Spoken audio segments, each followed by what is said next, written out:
పశ్చిమాసియాలో ఉన్న తెలంగాణ పౌరుల కోసం ఢిల్లీలోని తెలంగాణ భవన్లో కంట్రోల్ రూమ్ను రాష్ట్ర ప్రభుత్వం ఏర్పాటు చేసింది. అక్కడ పరిస్థితులను పర్యవేక్షిస్తోంది. తెలంగాణ భవన్ సీనియర్ అధికారులు భారత విదేశాంగ మంత్రిత్వ శాఖతో పాటు సంబంధిత భారత రాయబార కార్యాలయాలతో సంప్రదింపులు జరుపుతున్నారు. ఆయా దేశాల్లో నివసిస్తున్న చిక్కుకున్న తెలంగాణ పౌరుల కోసం 24 గంటలు ఈ కంట్రోల్ రూమ్ పనిచేస్తోంది. వారికి అవసరమైన సహాయాన్ని అధికారులు అందించనున్నారు. ఎలాంటి అత్యవసర పరిస్థితులు ఎదురైనా ఈ కంట్రోల్ రూమ్లో అందుబాటులో ఉన్న ఫోన్ నెంబర్లను సంప్రదించాలని ప్రభుత్వం సూచించింది.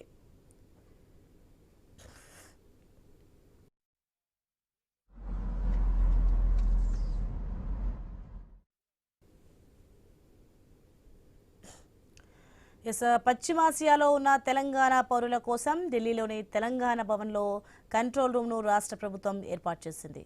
అక్కడ పరిస్థితులను పర్యవేక్షిస్తోంది.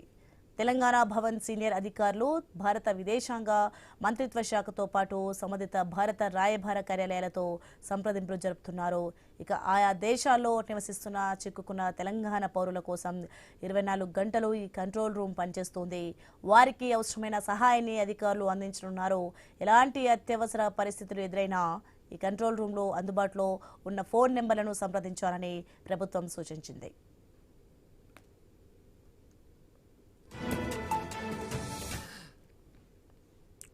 రైట్, ఇదే అంశానికి సంబంధించి మరింత సమాచారం మా ప్రతినిధి స్వామి అందిస్తారు ఫోన్ లైన్లో. స్వామి.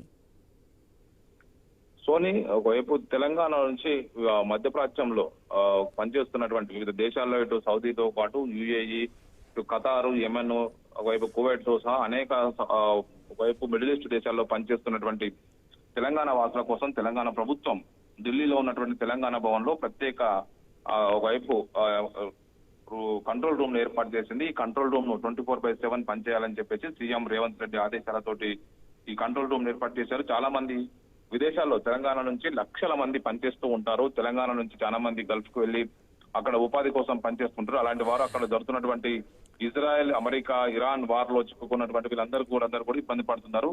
ఒకవైపు దుబాయ్ పైన కావచ్చు, యుఏఈ పైన కావచ్చు, అబుదాబి, ఇటు ఖతారు, మరోవైపు బహ్రెయిన్ లాంటి అనేక దేశాల పైన ఇరాన్ దాడి చేస్తూ ఉంది. ఇలాంటి పరిస్థితుల్లో వారి యోగక్షేమాలు తెలుసుకోవడం కోసం ఎప్పటికప్పుడు వారి కుటుంబ సభ్యులంతా కూడా తెలంగాణలో ఆందోళన పడుతున్నారు. అలాంటి వారికి భరోసా కల్పించడం కోసం, అక్కడ ఉన్న వారికి కూడా ఎక్కడైనా ఇబ్బంది ఉంటే చెప్పడం కోసం ఈ 24/7 పనిచేసేటువంటి కంట్రోల్ రూమ్ ని ఏర్పాటు చేశారు. భారత విదేశాంగ శాఖ అధికారులతో, అదేవిధంగా వివిధ దేశాల డిప్లొమాట్స్ తో ఎప్పటికప్పుడు సంప్రదించి ఆయా రాయబార కార్యాలతో నిరంతరం సంప్రదింపులు చేస్తూ ఎలాంటి ఇబ్బంది ఉన్నప్పుడు కూడా భారతదేశంలో ఉన్నటువంటి వారికి తెలంగాణ పౌరులకు ఎక్కడ ఏ దేశాలు చెప్పుకున్నా కూడా వారికి సంబంధించిన వివరాలను దృష్టిలో ఉంచుకొని 24 గంటలు పనిచేయాలని చెప్పేసి ఈ కంట్రోల్ రూమ్ ని ఢిల్లీలో ఏర్పాటు చేశారు. దీనికి సంబంధించి ఆయా అధికారులకు సంబంధించినటువంటి ఒకవైపు ఫోన్ నెంబర్లను కూడా ఇప్పటికీ అందజేశారు. ఇందులో ఒకవైపు రెసిడెంట్ కమిషనర్ శ్రీమతి వందనా బర్వా కావచ్చు, ఇటు పబ్లిక్ రిలేషన్ ఆఫీసర్ చక్రవర్తి కావచ్చు, జావేద్ హుస్సేన్ కావచ్చు, రక్షిత్ నాయక్, ఇలా అనేక మంది టోల్ నెంబర్ వాళ్ళకు సంబంధించినటువంటి నెంబర్లు ఇచ్చి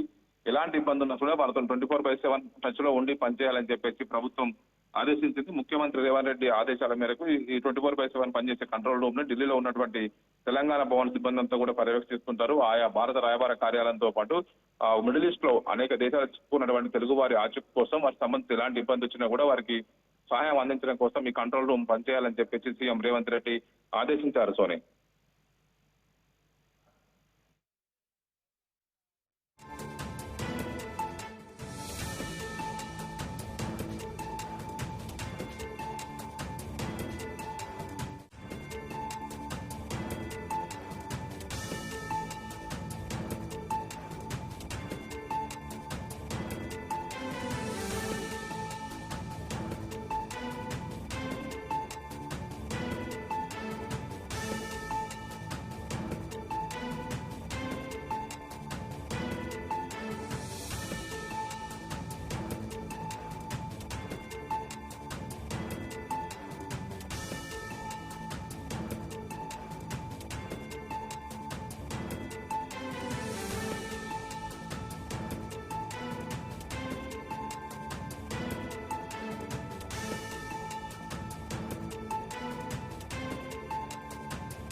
పశ్చిమాసియాలో ఉన్న తెలంగాణ పౌరుల కోసం ఢిల్లీలోని తెలంగాణ భవన్లో కంట్రోల్ రూమ్ ను రాష్ట్ర ప్రభుత్వం ఏర్పాటు చేసింది.